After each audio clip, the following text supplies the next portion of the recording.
After Ram left his father's presence with these words, the stricken king lay prostrated in speechless sorrow, and it was some time before he could muster his faculties sufficiently even to think.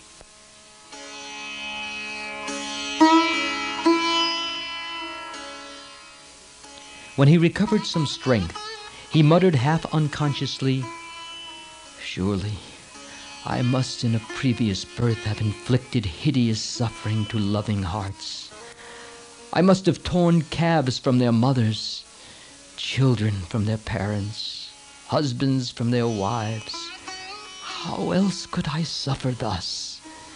And death does not come when we want it, and I have to endure the torture of always having before my mind's eye my godlike son deprived of his birthright and forced into the bark garments of a hermit. O life, how bitterly you cling to those who would be rid of you. Ram has gone into exile, and yet I do not die. O Ram, Ram, Ram, have you gone?"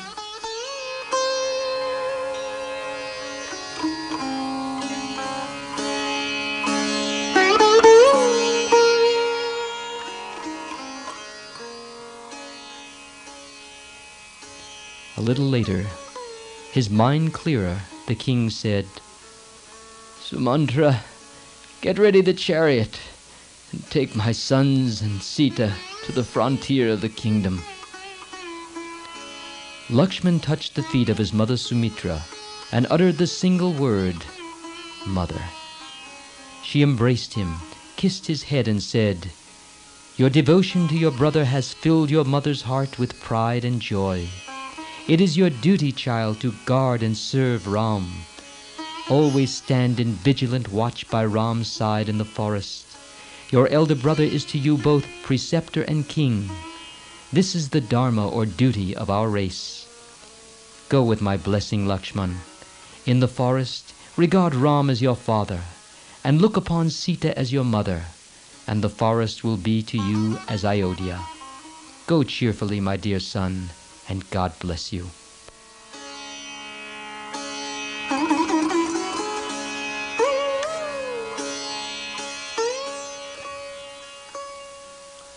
Sumantra then said, "Ascend the chariot, O prince. Tell me where I am to drive, for the 14-year period has begun." Sita mounted the chariot cheerfully. Kausalya had made up for her a packet of personal requirements. The shields, bows and arrows, and other weapons of the two brothers, together with pickaxes and baskets, were placed in the chariot. Ram and Lakshman ascended the chariot, and Sumantra drove it forward. The crowds in the street cried to the charioteer, "Go slow, go slow! Let us have a look at Ram's face!" Alas, alas, who could send such children to the forest? How could their mothers endure the sorrow and survive? Look at Sita's face. She is indeed blessed, and Lakshman is happy to have such a brother to whom he can give devoted service.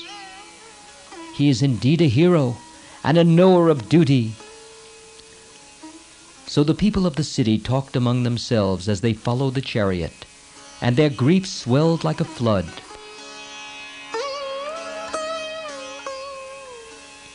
Ram was urging the good charioteer, "Faster, faster!" But the people were saying, "Slow, slow!" And the crowd became bigger and bigger. Sumantra managed somehow to take the chariot out of the grieving town. The king stepped out of Kaikeyi's apartment and looked at the departing chariot. He stood there a long time, watching the cloud of dust, as though he saw in it the beloved form of Ram. When this went out of sight, he fell down moaning. Kausalya and Kaikeyi sat on either side. "Do not touch me," said Dasarath to Kaikeyi. "I hate the sight of you, sinful woman. Everything is at an end between you and me. I renounce you here and now. If Bharat agrees to your arrangements and accepts the kingdom, he need not perform my funeral ceremonies. Even if he did, My departed spirit would reject his offering of waters. How can Ram live in the forest? Will he sleep on the bare ground with a stone or a log for a pillow? Will he eat fruits and berries? Thus the king went on, lamenting helplessly.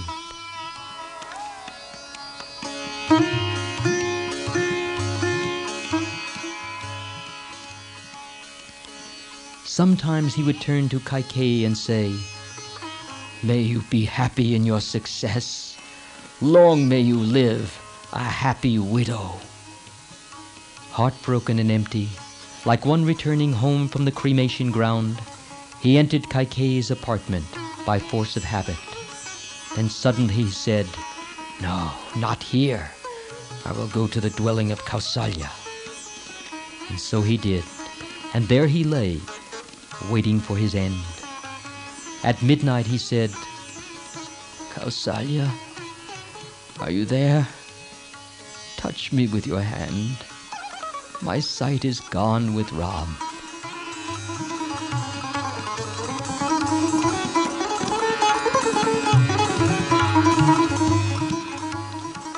Poor Kausalya did her best to comfort the king.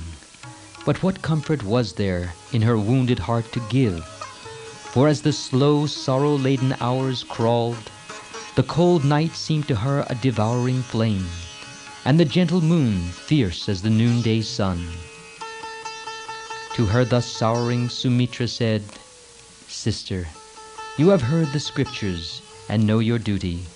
Why should you grieve like this? It is your office to put courage in others, so you should not lose heart yourself. Ram has gone to the forest for guarding the king's honor. You are indeed blessed among women, for you are the mother of a hero who has scorned a kingdom and preferred to uphold his father's honor. Why should you grieve for a son who fulfills a difficult duty to perfection? We should not feel sorry for one who walks in the path of his ancestors and wins undying fame. I am proud that Lakshman has accompanied Ram. Sita, though knowing well the hardship she has to face, has also gone with her husband. Ram's glory will shine like an undying lamp. This is no occasion for grief. His purity and his virtue shall be a shield and armor to them. He is so great and holy that the sun's rays falling on him will not burn him, and the wind that blows will caress him with its coolness. His pure frame, as he sleeps at night, will be embraced and protected by the moonbeams, as an infant is by its loving mother. Shed all anxiety over your heroic son. No foe can encounter him and escape with life. Our Ram is endowed with all auspicious qualities. Your hero son will surely return to Ayodhya and ascend the throne. The Lord of the world, and no other, is Ram. Sita is with him, and Sita is no other than the goddess of prosperity, Lakshmi. Ram will return, and ascending the throne, will fill with delight the kingdom, which now laments his exile. You saw the grief of the citizens as they watched his departure. My heroic son, the devoted Lakshman, armed with bow and sword, has gone with him to guard his person. No harm, no danger can approach Ram. You will see with your own eyes Ram returning after fulfillment of his vow. Believe me, Ram will return, beautiful like the full moon, and bow to your feet with joy and devotion. You will then shed tears not of grief, but of joy. Dear Kausalya, give up your grief. You will see the three of them returning. You should console and encourage the other women in the palace, and not stand broken-hearted yourself. Who else in this world stands firm by duty like Ram? Is this a cause for grief? No. Be proud of your son, Kausalya. Listening to Sumitra's words, Kausalya was somewhat consoled.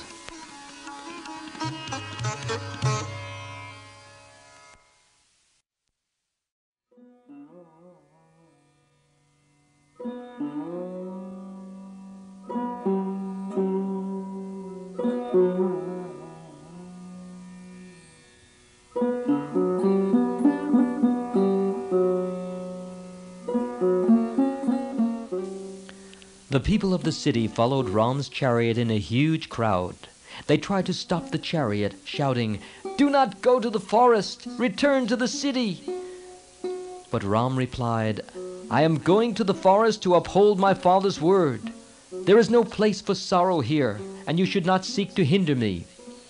But the people would not listen to him, and went in crowds after him, shouting wildly, "Do not go to the forest! Do not go to the forest!" Ram stopped the chariot and addressed them with his eyes full of love for them. "Citizens of Ayodhya, I know the love you bear for me, but you will show it best by transferring it on my behalf and at my behest to my beloved brother Bharat. Nothing else will please me more. Bharat is good and noble, has all royal qualities, and is fully worthy of love. So conduct yourselves as to please him. Young in years, he is old in wisdom, and his heart is at once heroic and tender. He has the strength to protect you. He is your king, and you owe him loyalty and affection."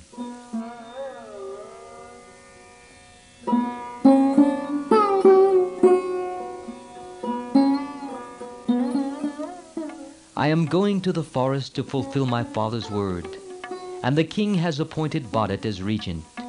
He is in every way fitted for that position. You and I alike should obey the king's words. You should go back and try to mitigate the sorrow of my father at parting from me."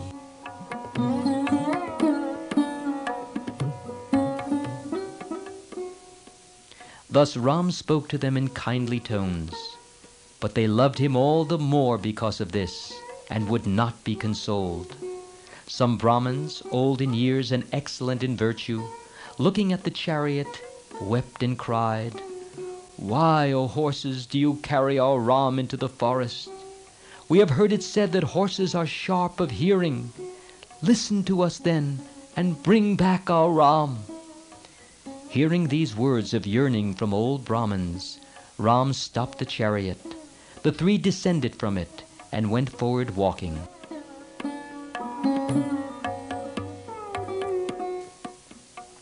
The common people, leading citizens and wise elders, why even the birds on wings, tried to prevent Ram from going to the forest.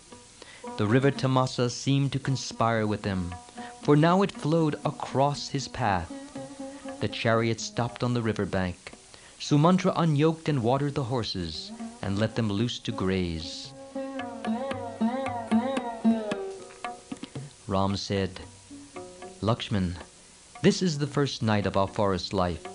Let us spend it on the bank of this holy river. Life in the forest holds no hardship, as you and I know. Look, the birds, the animals, and even the trees seem to sympathize with us. The only pain is when we think of the grief of our parents in Ayodhya, though I feel reassured as I think of Bharat's nobility and goodness. He will assuredly tend our parents with true affection. Sumantra, go look after the horses."